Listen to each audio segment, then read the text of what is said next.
All right, let's kick things off tonight. A big welcome to everyone who is tuning in at home and to our wonderful live audience. Give us a nice big cheer for those at home. That was a good cheer. Well done. All right, so tonight, Lunaticks Live episode number 6, which is very exciting, and we're here to talk about smart and innovative city, which Newcastle most certainly is. This is part 4 in our series. I'm Steph Hines, and joining me tonight is the wonderful Brendan Brooks. Thank you very much, Steph. I'm Brendan Brooks from Hyperweb Communications, and we've got a lovely lineup tonight. Digital all-stars, you could say, in our Newcastle digital community. We have Nathaniel Bavington, Smart City Coordinator from Newcastle City Council. Joining him on a panel later this evening will be Rob Olver, the Business Advisor with Oz Industry in our area. James Vidler, President of Hunter Digital Industry Innovation and Growth, and something along that line, Digit. And Julie Wicks, Associate Director of the University of Newcastle. So we look forward to hearing all their insights tonight. So we're basically going to be hearing about all the wonderful things that the Hunter Innovation Project is bringing to Newcastle, and also the Regional Incubator Program. So the format for tonight is we're going to hear from the wonderful Nathaniel on what's happening from the council's perspective for smart cities. And then we're going to hear from our wonderful panel. We'll have some time for questions at the end, so make sure you have super smart and very hard questions to ask our lovely panellists. But first, Brendan, let's give an update on what's been happening in the digital community in Newcastle. As you're probably aware, there has been quite a bit happening and quite a few announcements that have come from particularly the state government. We've had recently the Baird government announcing a $300,000 grant to kickstart the Newcastle Digital Precinct, which is located towards the west of our city, up near their wonderful website development business Hyperweb, located up there. So it's certainly all happening up there. Part of that, I guess, is also the news that our clean tech incubator, currently located out of CSIRO building 1804, have been able to land a new home in Parry Street as part of that precinct, and kind of, I guess, there's a bit of a lead on that precinct in the Hunter TAFE building on Parry Street. So that's also another good thing that's happening. Other than that, there's been a lot of great things happening from all our businesses in the region, and it's great to see such activity happening within our digital economy. It certainly is wonderful. There seems to be a nice sort of bubbling of goodness happening in the Newcastle digital ecosystem pretty much everywhere, and it's fantastic to see it still happening all the way into Christmas. It certainly doesn't look like it's going to slow down between now and Christmas anyway. No. Now, to kick off tonight's Lunaticks Live, we'd like to welcome Nathaniel Bavington to talk about Newcastle City Council's Smart City Strategy. There's been quite a bit of work happening in that development of that strategy, with a lot of community workshops that probably a lot of people here have been to. I know I have, and Steph has, and a lot of listening and consulting going on. As mentioned earlier, recently Premier Mike Baird announced that the New South Wales Government will invest a total of $9.8 million into the Hunter Innovation Project, which will include 3 pillars: a new innovation hub, which is the bit I mentioned earlier, a digital precinct, and a smart city infrastructure. Nathaniel, from a Newcastle City Council perspective, how will this project help transform the Hunter region into a digital innovation precinct, and what are the 3 pillars? Hi, Brendan. Thanks for the opportunity, Lunaticks, to be here tonight. Look, it's just such an exciting time in Newcastle and the broader Hunter. I think we're all aware, we can all sort of, everyone who's involved in this movement can just sort of feel it at the moment. It's really palpable. And that is, there might have been a few recent announcements that have crystallised that, but really that's the product of a lot of people doing a lot of hard work over very many years to kind of reach this point. Lunaticks and the other grassroots curators among those. But having said that, it's really, really pleasing to have witnessed the New South Wales State Government turning their attention to the potential in Newcastle and the Hunter around digital economy, around technology, around innovation. We all know that our region has incredible heritage and legacy in manufacturing and engineering, and this is just an enormous resource that can be, at very little cost really, shifted onto a new track around the key industries of the digital economy in the 21st century. So I'm speaking on behalf of Newcastle City Council, where I am the Smart City Coordinator. This is a new role. It's only been in existence for 12 months, and we were one of a handful of local governments in New South Wales to dedicate a specific resource to that. I honestly believe that it is probably the best job in council. It's fantastic. The people I work with every day in the community and in industry are doing amazing things. So it's just really a fantastic opportunity, and I do still sometimes pinch myself about that this job even exists in local government. But we're here tonight to talk about some of the big projects that are underway. So I think the main one is the Hunter Innovation Project, right? This is an enormously important catalyst project for the region, not just in terms of the size of it, but what it's going to deliver. The backstage to it is that it's certainly not a Newcastle City Council project. It's fundamentally collaborative in its bones, in the DNA, and that's really the key measure of success. So our partners are University of Newcastle, representing education and research, Hunter Digit representing the grassroots digital community, the ecosystem, so important, and Newcastle Now representing the business community, alongside the city administration and the general community that elect council to direct. So we have all of these different sectors, all for the first time really, successfully pulling in the same direction and working together to identify what were the needs, how we're going to go about that, and how we're going to sort of frame up that opportunity in a way that is compelling. And that's been achieved to the tune of a $10 million investment from the state government, which is, by the way, on the back of earlier $1 million investment to the university around a network of innovation hubs across the region, and has now been supplemented by money for 1804, which I need to correct you, Brendan. You're talking about two separate hubs there.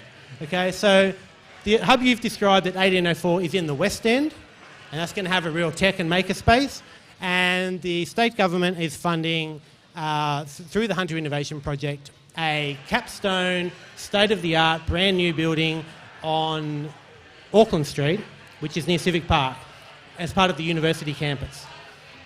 So we've got those two different facilities. Any questions, or should I just keep going?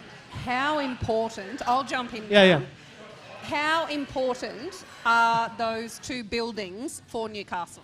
Well, innovation needs space, right? It needs facility, it needs the infrastructure supports that can release it for people to do what they do best, which is take an idea and turn it into something that has value to the community, to the business community, that may have commercial value, it may not.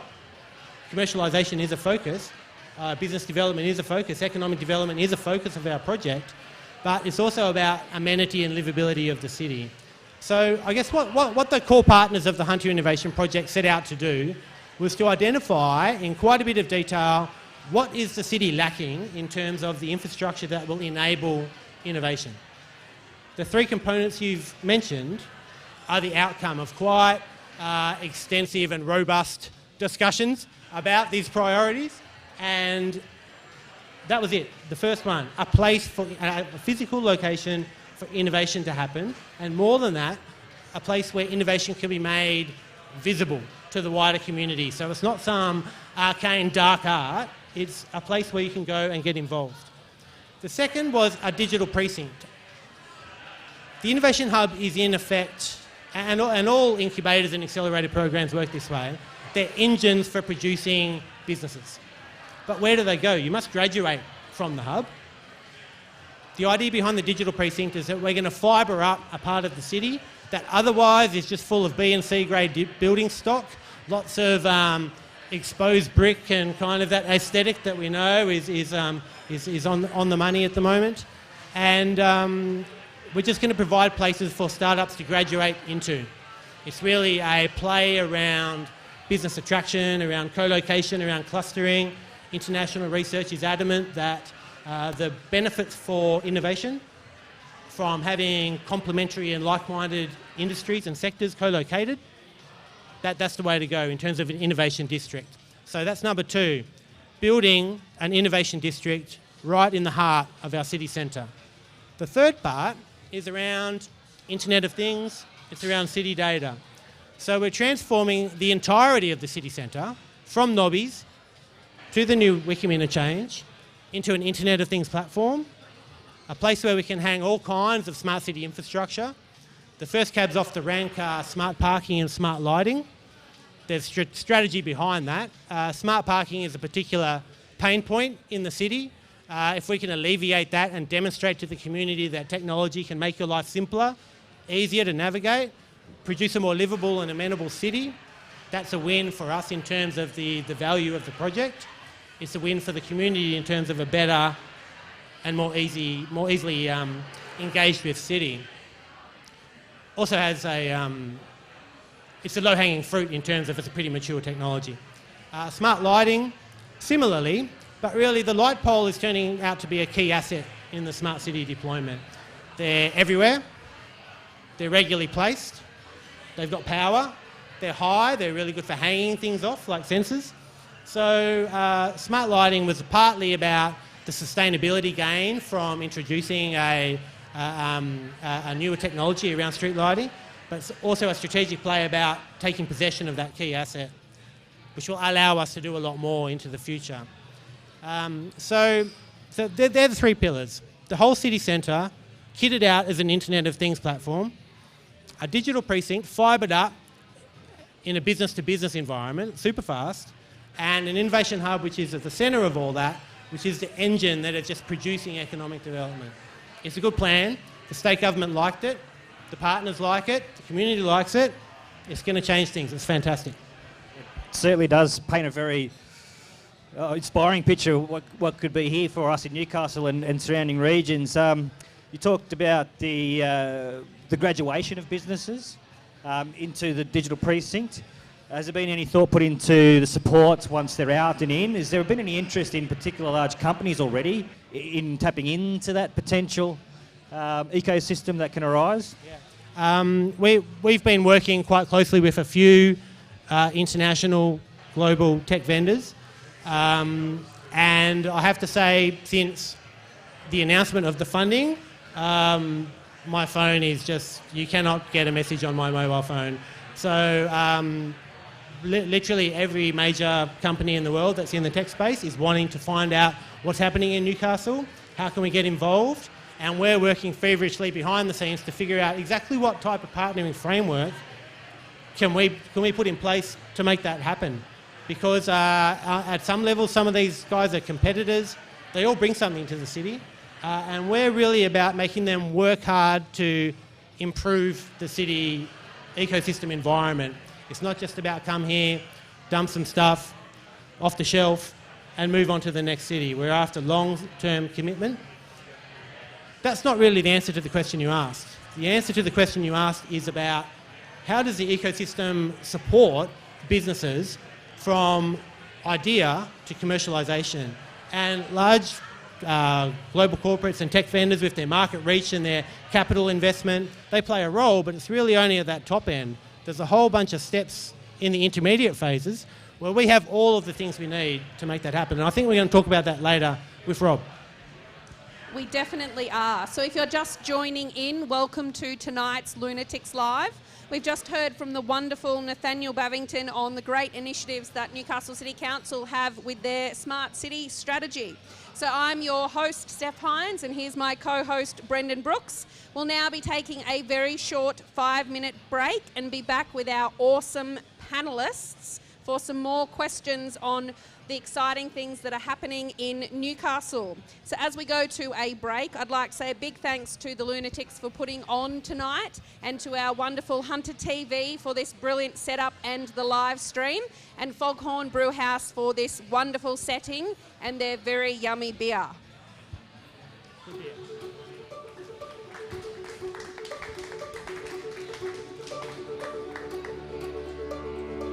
The future of Newcastle is upon us.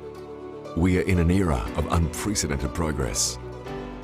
Each day we become more connected to each other, to businesses, to information, and above all, to ideas. Technology is driving an ideas revolution today, right now, at this very moment, and Newcastle and the Hunter region need to be ready to not only work in this environment, but to lead it. So the world will look to us for inspiration. Innovators in our community with world-changing ideas are ready to race ahead and shape the future of our region. And it all comes down to this. We need to have the platform, the technology and the environment for everyone to thrive. Introducing the Hunter Innovation Project. The Hunter Innovation Project is a multifaceted approach to support individuals, organisations and businesses in the region with access to world's best technology, ideas, information and support. Delivered through 3 integrated and interdependent projects, the Hunter Innovation Project is a revolutionary digital precinct, a globally connected yet regionally focused innovation hub and sector-leading smart city infrastructure. Combined, these projects will give a competitive advantage to our region. The digital precinct is the zone where high-tech, digital and creative industries will be able to collaborate across a high-speed broadband infrastructure, connecting with each other and the world in real time. Individuals and businesses will contribute to and collectively benefit from smart city infrastructure, including smarter parking, smart street lighting and free citywide Wi-Fi. Businesses, students, individuals, startups, researchers and entrepreneurs will grow and enhance their ideas with access to specialist skills and knowledge within the Innovation Hub, a purpose-built centre designed for incubating and testing ideas in our region and delivering those ideas to the rest of the world. This is the future, where places of inspiration can become factories of innovation, where we turn ideas into enterprises and enterprises into empires. Now is the time to create opportunity for our community. Now is the time to ensure our region is competitive on a global scale. Now is the time to invest in the region's future. Now is the time to lay the foundations for the next generation. Now is the time for the Hunter Innovation Project.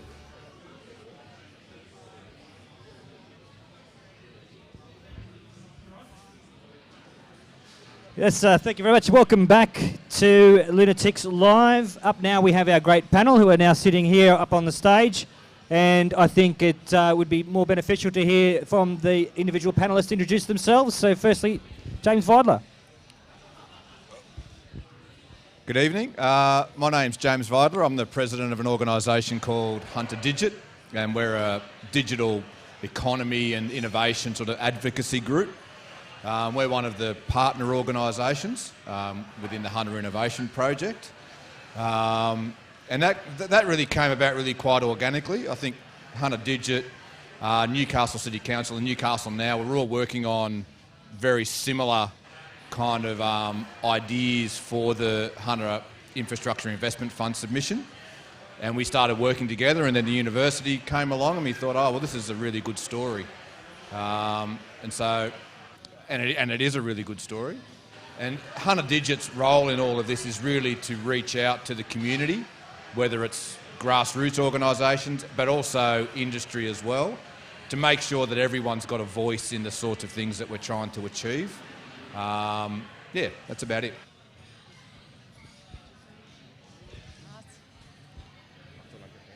Hi everyone. My name's Julie Rich and I'm from the Newcastle University, and my role with the university is Associate Director for Campus Strategy. So I've had the pleasure of being involved with the Hunter Innovation Project since its inception at a fairly groundbreaking discussion it's more than 18 months ago now, and a lot of hard work's happened since then. So my background is in infrastructure and in urban renewal, so it's sort of this lovely intersection, and then to be able to actually be fully engaged in the innovation space. So from Newcastle University's perspective, very keen to propel the innovation agenda through the region. And this project is seen as the catalyst, and as was mentioned before, which we can talk about later, I'm sure, about the extension of our innovation network through the region. We've heard from me. And we know you. Good evening, everyone. Great to be here too. Gordon, thanks for the invite. Thanks to Lunaticks. Rob Olver, I work with Oz Industry in town facilitating the government's innovation program locally, which has got a couple of aspects to it, both with the startup community and with our really vibrant group of established businesses, all of which are trying to innovate and do things differently. So really here to try and facilitate their growth, their innovation, find out ways that the government can help and assist in that process. So Rob, hold the mic and we'll ask you the first question. Tell us a couple of great stories of businesses that are doing wonderful things in Newcastle that people might not realise. Well, good question, Steph, because there are many. I mean, I came to this market as a troublemaker, and I mean that to the extent that I wanted to try and find other businesses that were troublemakers as well. And you know, I came here with a slightly mixed view, but I have been absolutely knocked out with not just the innovation that's in the startup space, but the innovation that's happening in really well-established businesses with big revenues, big balance sheets, and lots of opportunity to, you know, change and innovate what they're doing.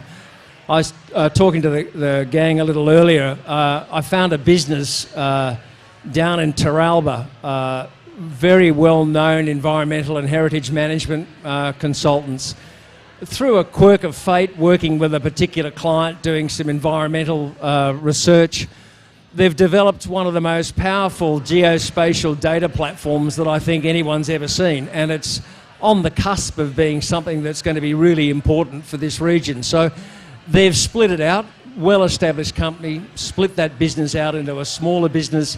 It's a startup in its own right, and it's out working now with some very big corporations around the world in selling data and data analytics for geospatial imagery into a whole new marketplace. In the more traditional world, I'm up at Beresfield a little while ago, a business up there called New England Trading, 30 years old, 3 guys off the wharves of Newcastle who faced unemployment at some point in their lives, decided they'd get together and put a business together that did building refurbishment. They're now a $50 million business that does all the work on demountables in New South Wales, and you know who that number one client would be the New South Wales Department of Education. But that's not really the story. The story is what they've done with prefab materials. They're now building 2-story demountables, Wi-Fi, everything contained inside it. It's a plug-and-play classroom that you can drop into any environment. And it's really interesting. The innovation in their manufacturing lines and in their design processes are really quite extraordinary. Should I go on? One more. I can go on, yeah.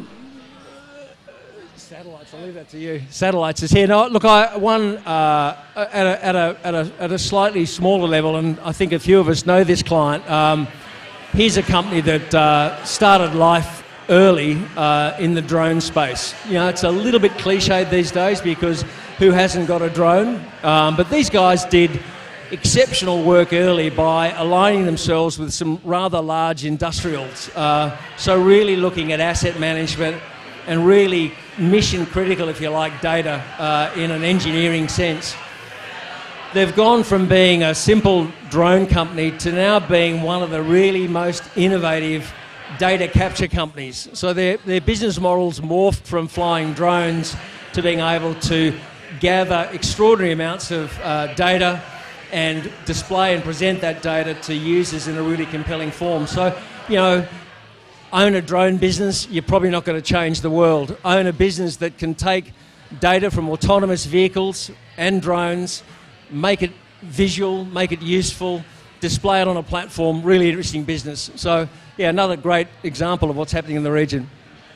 Thanks, Rob. And obviously that paints a really nice picture of what's happening in snippets around the place. And there is obviously quite a bit of innovation already happening out of the Hunter region. But James, I'd like to ask yourself, what does the Hunter Innovation Project mean in generating more of that with the collaboration of the partners involved? Well, I've always, and I think a lot of people, I'm not making this up, they haven't invented this, is that Newcastle has had pockets of activity around this space going back a long time, and there's people in this room who have been involved in this space for a long time, and what it has lacked up until this point is this concept of gravity, this concept of having a unifying concept that can bring people in and can attract investment. And it's becoming now that the Hunter Innovation Project is now becoming that initiative. And deliberately so. It needed to be big, it needed to be bold, it needed to kind of have a bit of a reach kind of grasp about it to sort of stir people's imagination. And that's now happening. And so Nathaniel talks about all of the people that are calling him, all of the companies that are calling him, who are calling Newcastle City Council. I can assure you, 18 months ago, there was crickets. There was no one calling Newcastle City Council about how can we make Newcastle better. And now they're all beating a path to our door. And over the next 18 months, the power of what's now in play will manifest itself into something that's, I think it's extraordinary. And people talk about Newcastle being the jewel of the Pacific and all of these sorts of things, and it really will be. It really will be. It's that right size. We're not a big metro, and we're not Armidale. We're at that critical mass where we can do very impressive things, and we have the environment that will attract the people that are required to make it work. And at the end of the day, this is a talent game. All of the whiz-bangery and all of the technology in the world won't make a smart city. It'll only be made by smart people, but they're only going to come if we're creating the opportunities that they need. So Julie, talk to me about how important this collaboration is from the uni's perspective, and how excited you guys must be to really be at the grassroots of certainly allowing every single student at Newcastle Uni opportunities that they're not going to get at any other uni, being in Newcastle and being involved in this project. Nice plug, Steph. No, the university's genuinely excited about the prospect of what the Hunter Innovation Project actually means for it as an institution, and in delivering talent into the region, and also the opportunity for that talent to actually stay here. They may go and work elsewhere, but that opportunity to actually come back to where they actually gained their cap and gown, if you like. So I think the power for the university, and it has been really a powerful thing, is to understand that the need to bring people together. An innovation hub from our end is a really important space for that to actually happen, but it's the joining up of other things too. So how does the Internet of Things actually then help benefit what we're going to deliver into the innovation hub? And our innovation hub in the city is one of a number of innovation hubs that we are going to be rolling out through the region as well. So I think we're putting our money where it's doing the talking, if you like. But we also see the power in collaborating. Let's add on that. Just to draw together a few points there, we really designed it from the beginning to be the minimum collection of things that would send a signal to someone who was thinking about starting a startup or an existing startup looking to expand to say, where am I going to do that? And Julie's point about the combination of the elements is really the critical factor. It's not just the combination of the partners. If you're a young startup and you're in IoT and you're contemplating Armidale or Melbourne or Newcastle, and the opportunity here is that there's a hub, a network of hubs, supported by research capability, supported by industry, with venture capital, all the plugins we know that they require. But in addition, an entire city that is turned over to you to prototype your products in and is capable of collecting data on your product to shorten your product refinement cycle. That's an incredible opportunity. And then on top of that, a regional network of support structures to help you from startup to fulfill your aspirations to commercialization. It's really, I think it's unique in Australia. And anyway, I'm very pleased to be a part of it. I'd like to ask Nathaniel about the smart city infrastructure in particular, and if you could answer this question without referring to car races, rail corridors or train lines, I think we'd all appreciate that. But Newcastle is undoubtedly an old city, and there are particularly challenging infrastructure challenges to overcome, if I can double word. How is the city planning on overcoming some of those challenges? Well, the international experience is actually the cities who use technology to retrofit and to solve a particular pain point for the community are the ones who do well. So think Amsterdam, Barcelona, Chicago, New York. Okay, the cities that do smart city from greenfield, it doesn't fulfil potential. So I personally don't position Newcastle's history as a challenge to be overcome. It's a resource to be turned to the future. So in terms of some of the issues that you might be pointing at, we have a particularly... it's not the most useful street structure in terms of our city centre is way out on a peninsula, and that sort of gives us a big sort of longitudinal east-west access. So we got mobility concerns there. That leads to parking issues, congestion issues, all those things.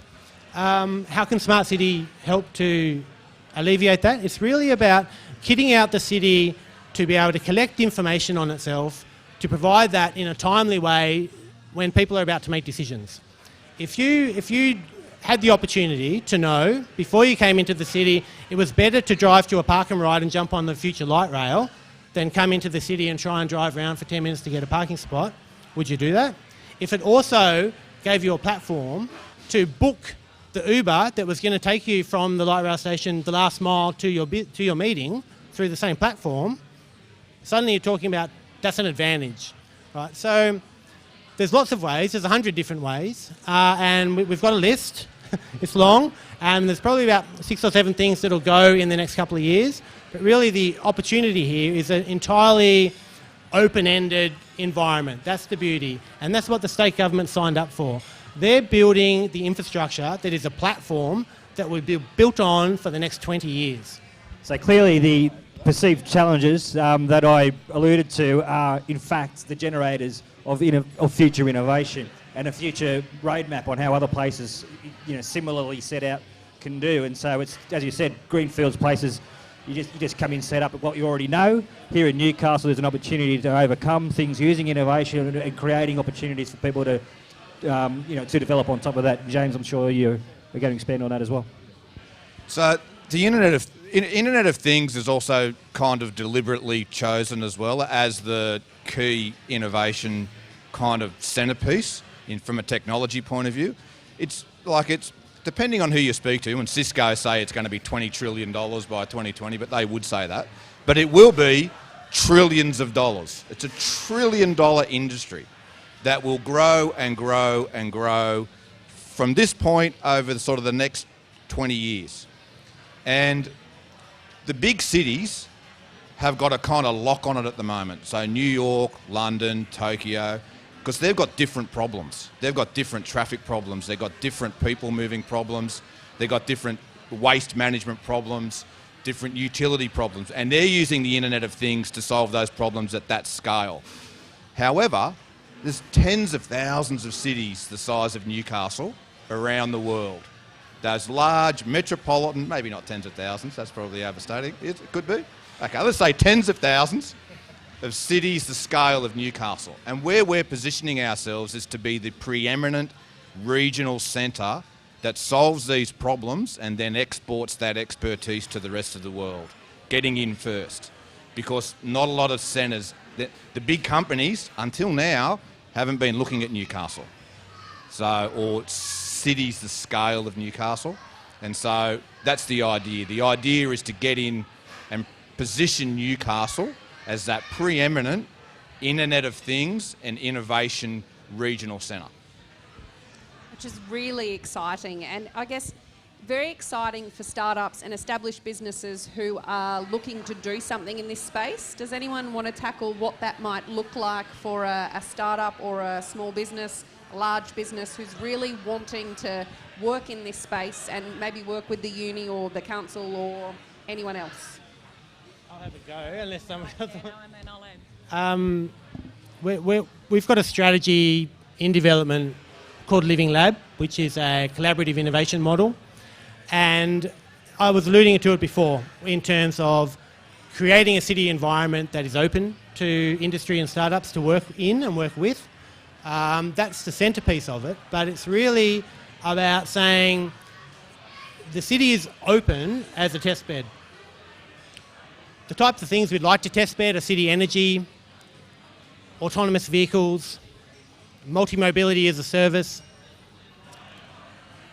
how the urban form can be designed in a way and sort of technology can support to fight obesogenic environments. All of our partners, health, transport, they're all very interested in these critical issues for them. These are the areas where startups are going to grow because precisely your point, Brendan, the challenge is the opportunity, right? The problem is the solution that makes the megabucks. The other way that I'd approach that question, Steph, is that I think for small businesses or startups that are just sort of getting on their feet, I think through the Hunter Innovation Project, there's a perfect opportunity to be much more transparent, to be able to walk into the door within the Innovation Hub, for instance, and be able to be joined up with researchers within our university, and they might get channeled to, who knows, it might be something in the medical space or in the engineering space, etc., and we're able to sort of direct and help engage that business so that they're actually able to come to fruition, that the vision that they might be working on. So it's the joining up, I think, that's a really powerful thing. That's a segue to you, mate, if I've ever heard of it. Yeah. No, look, I mean, one thing that not a lot of us know until you kind of map it out is just how vibrant the ecosystem is in this town, from both, government, education, the startup community, the non-for-profits, the industry groups. It's a really powerful network. And, to a point that Nathaniel made, Newcastle's an excellent size. It's big enough to be meaningful, but it's the right size to be able to make those connections a lot more powerful. So one of the things that we're working on with the regional incubator strategy is we've realised that, we don't really need to create too much. What we need to do is link things in a really useful, relevant way so that businesses can navigate all the assets that are here, whether they be, funding platforms, mentoring, university programs.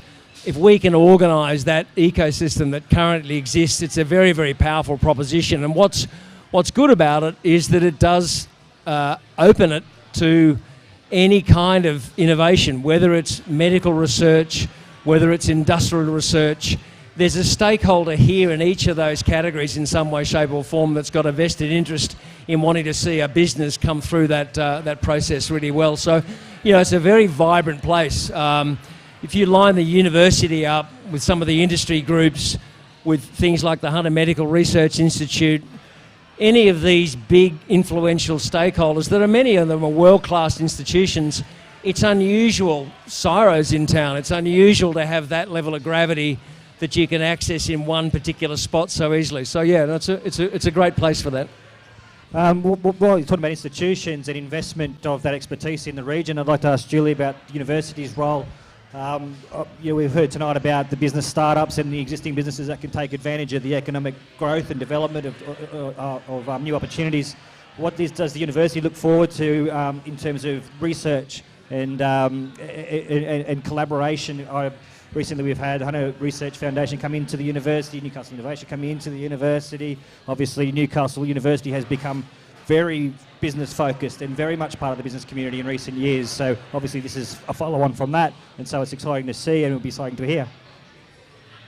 Well, from the university's perspective, I suppose we're renowned, as Rob mentioned, from a medical perspective and from the engineering perspective, and we've got great depth there in terms of the research talent. We've also got a lot of emerging researchers that are coming through that are really blending and that multidisciplinary nature. So they might not be necessarily siloed in a particular stream, but they're really looking to sort of cross-pollinate, if you like.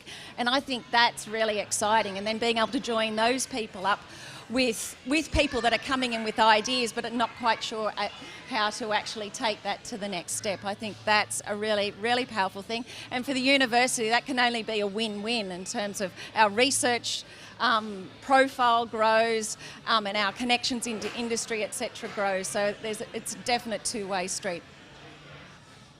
Is there any questions from the audience at this point? Can you just say your name? Yeah, thanks for all that great information. I was wondering how many digital businesses there are in the Hunter, and what is the forecasted sort of new digital businesses that this sort of endeavour will attract? I think Rob will be the main answer for this, but I'll take a quick stab. We started, just by way of illustration, we started a regional ecosystem audit to try and understand exactly who was who in the zoo, where they were located, what their specialisations were. We stopped at about 550 going concerns region-wide, not just digital, but technology and digital focus, and also the harder edge of the creative industries around software, design, that kind of area. So you probably know of more than that. Well, I think there's a data point that's missing. I don't think we really know precisely, what's out there. There isn't any recorded information that I can see other than ABS stats and maybe something that the Hunter Research Foundation or Hunter Research Group has. But one of the interesting things, and I don't know whether this goes back to the DNA or the origins of the Hunter and the Newcastle area, is that it's not a great region for sharing. It hasn't been a great region for sharing, and I think you see a lot of organisations have very much got their hands around their work, and that could well be that they all grew up off the back of BHP, and therefore we were friends at barbecues, but we were going to fight with each other. I'm not exactly sure, but I've certainly noticed that the businesses that I work with here are, they're a bit like New Zealand businesses. They want to be world class. They look outside the region. They're not interested sideways in the region as much as they are outside the region. So one of the really interesting things is how to get those organisations to even know that next to them is a really interesting, co-optician, someone who could work with them to get a better result. So one of the things that we've got to look at, we've got to find a mechanism so that businesses in the region can feel better about collaborating with each other, because there are definitely, I've got some sort of tacit examples of company A meeting company B and coming up with an idea that's fantastic. And we definitely, we don't want to dilute that outward-looking focus, but we're better, strength in numbers. Getting the region to work collaboratively is a really important thing. Yep. So I guess my question's two parts. So the first is, if you had to pontificate, where do you see that cluster being themed? So where do you see the cluster theme, whether that's transport or medicine? What do you see sort of emerging from the space that you're forming? And the second bit is, how do you actually see that helping the Hunter region actually transition from coal? So how do you see this actually facilitating the long term? Sorry, what was that? Volume. Yeah, try again. All right, sorry. Can you hear me better? Yeah, sorry. So two-part question. The first part is, what particular area do you see the cluster emerging from the Hunter Innovation, project and Precinct? So, and how do you see that particular cluster helping us transition away from the historic coal industry into the future industry? We actually, now we need to turn about, yeah. We had quite a few discussions about this very early on, about where do we invest and try to pick a winner. And the decision was made intentionally, strategically, not to go down that road. So having said that, there's some industries and concentrations of resources and capabilities and experts in this region that are absolutely world class.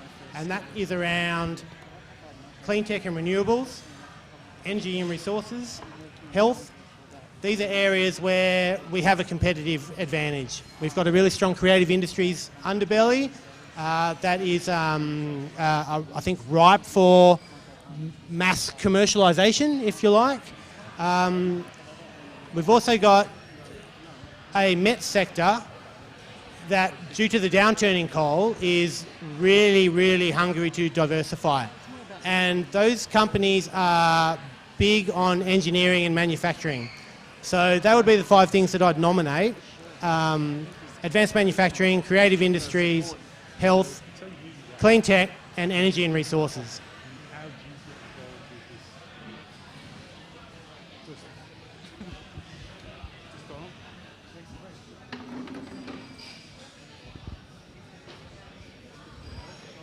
Hi.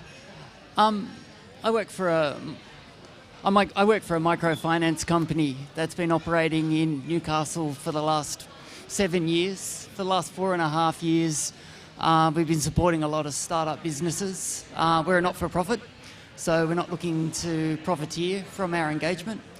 One thing that I've noticed, I guess, over the last couple of years has been the emergence of other organisations, getting involved in this space.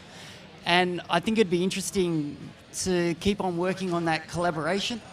So I'm working in well with Harry from Dash, with Nice, with other, mentoring and supporting organisations. I think over the last 4 years, I've supported over 300 businesses, probably lent about $1.3 million. We lose 10 cents in every dollar we lend, so we don't do it for any sort of profit. But what I'm seeing is more and more people engaging in this space, and I think it's wonderful. And the more that we can collaborate with each other, I think the more vibrant our community is going to be. So this is my first time that I've come to one of these events, and it's wonderful. It's good to see. So sorry, more of a statement. That's all right, but you are absolutely 100% on the money, pardon the pun. Or not so much. Any more questions? I was talking. I was just going to start talking. You are absolutely correct. The sort of transition or transformation of this city that we're after isn't top-down. There's a certain top-down element to it. You have to have certain conditions in place in order to facilitate certain activities, but they're meaningless without people being involved. And I would suggest you being here tonight is part of that involvement. And I can't commend more sort of stridently that anyone who sees that this is important to the region needs to do something about it. They need to get involved. They need to say, I love Newcastle and I love where it's come from and what it does, but I also love what it can be. I love what I imagine it to be, and you need to get involved in it. And that's not about, it could be anything. It could be getting involved in a working group, or getting involved in a committee, or speaking to one of us on the stage and going, look, I'd love to help, what can I do? Because it does take an extraordinary amount of horsepower to do the sorts of things that we're doing. It takes some money, but it takes intellectual horsepower. And the people who are involved in this space and who have been involved in this space for a long time have devoted an enormous amount of energy to those things. Most of that energy has been done out of their good graces. And so there's nothing to stop you getting involved.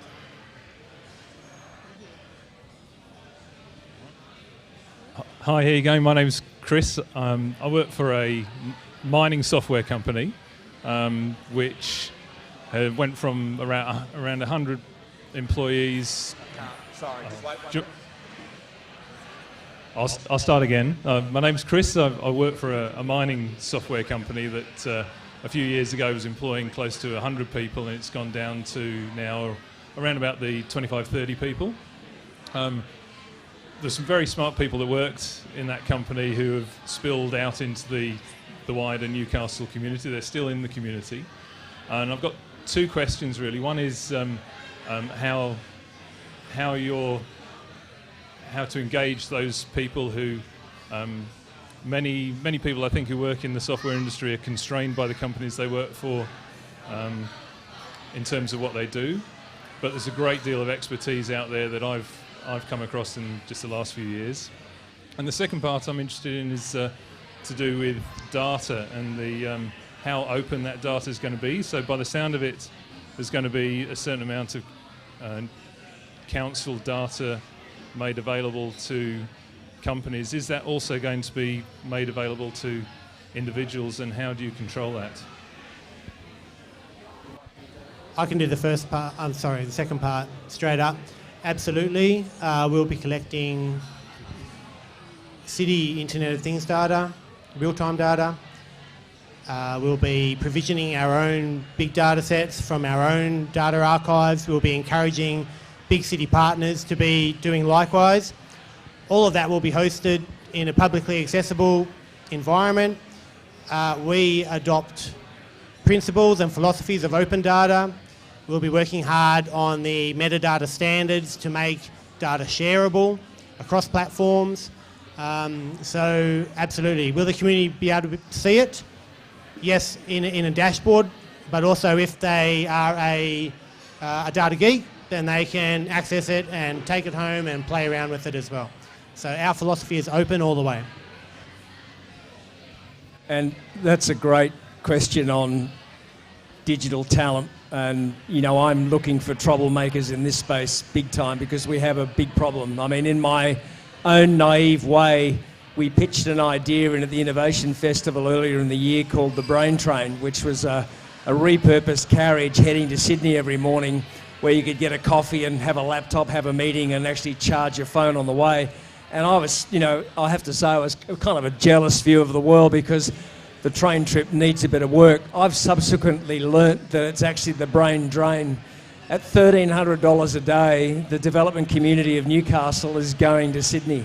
There is no critical mass in this town sufficient to drive enough of those guys to hang around and do stuff. And it's a big problem. You know, every business that I'm working with at the moment in ICT or digital cannot find talent. They cannot find and attract talent into this region. I'm hunting at the university and the graduates. We're hunting through the headhunters. I met with Anthony, the CTO at the university, who, by the way, have an annual budget of $60 million, which spent in the region would be a really useful way of engaging a bunch of developers up here. But we've got a problem. We have a problem. And we need to find much better ways of attracting that talent. And I think really some of the initiatives that are here, if you take robotic systems, smart bunch of guys building drones and doing mechatronics work out at Steel River, they are 2 or 3 Sydney-based developers that came here because the opportunity is better in Newcastle. So, you know, the more we do in this area, the more we can bring some talent into town. You know, Camplify, really great homegrown business, lovely company called Telligence out there at Mayfield West, you know, great developers. But we have a problem. We have a shortage of them, and we need to get more critical mass into this town in that area particularly. So I can see that your two questions are inherently related. And my advice to anyone who is in the software game, and there you are right, there's an extraordinarily large amount of talented software developers in this city at the moment, is look at open data sources, look at disparate open data sources, and figure out a way to go, I can see a connection between that, and create an insight that no one's ever had before. That's the whole power of all of this stuff, is to solve problems with readily accessible resources, and they are readily accessible. And if that doesn't work, I'll have resumes tonight. Hi. I think what you're doing is wonderful. I think it's incredible vision, and if you do create an international skunk works of IoT, I don't think you're going to have a problem with people coming and moving here, not just from around Australia, but from around the world. But on that, there's some probably some major blockers, and I'm interested to know what you think are your blockers. So, for example, you talk about autonomous vehicles. The technology is there, but the legislation is the problem. And I'm very curious to see how you're going to go, not so much with the technology, the innovation, but with the legislation within state and federal, and what progress you're making there. Go again on that. 100% agree that it's not just a hurdle. I think, again, that's also an opportunity. The regulatory innovation to enable autonomous, or if not even fully autonomous, just connected vehicles, is an area that not a lot of other cities are looking at. We're positioning for that. We're also positioning for the street side infrastructure that supports connected and autonomous. We're probably never going to be a city that is manufacturing autonomous vehicles. You'd go to Geelong or Adelaide for something like that, where they have the supply chain integration already around car manufacturing. So where's our point of difference? I think it's precisely that. It's regulatory innovation, and it's around street side, which builds on our Internet of Things capability. So where are we at in that? We've got a bid in at the moment with Transport New South Wales as part of their Smart Transport Centre to have the Newcastle CBD identified precisely through a regulatory zone as a place where these vehicles can be tested in public. We know Wollongong has a connected vehicle freeway. We want to complement that. We want to build an environment where manufacturers and technology companies are coming to Newcastle to trial autonomous and connected vehicle precisely to build off the back of our platforms. To achieve that, we need the support of the state government and its various arms. I'm happy to let the cat out of the bag that we have a meeting with the director of that transport centre in Newcastle tomorrow to discuss precisely that. There you go. All right, so that was last question. We're getting the wrap up. I think for anyone watching at home and for everyone in the audience, this is such an exciting time to be a Novocastrian who's never going anywhere in my case. And a very exciting time for everyone who lives here, for people who want to come back here, for new people who want to move here. And it really does take a movement of every single person to get behind what's happening, to get everyone else excited, and to really come together and collaborate like the wonderful organisations on display here tonight have. So big round of applause.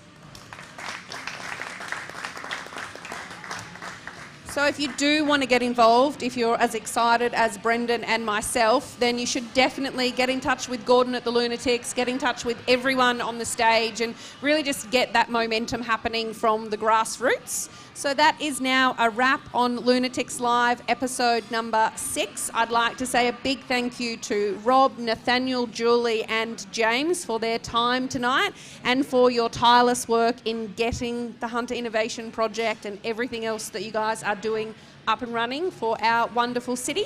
A big thank you to Lunaticks for putting on this event again, for Hunter TV for the wonderful broadcast, and for Foghorn for the wonderful location. We'll be back after Christmas, so I hope everyone has a wonderful Christmas and a very happy New Year.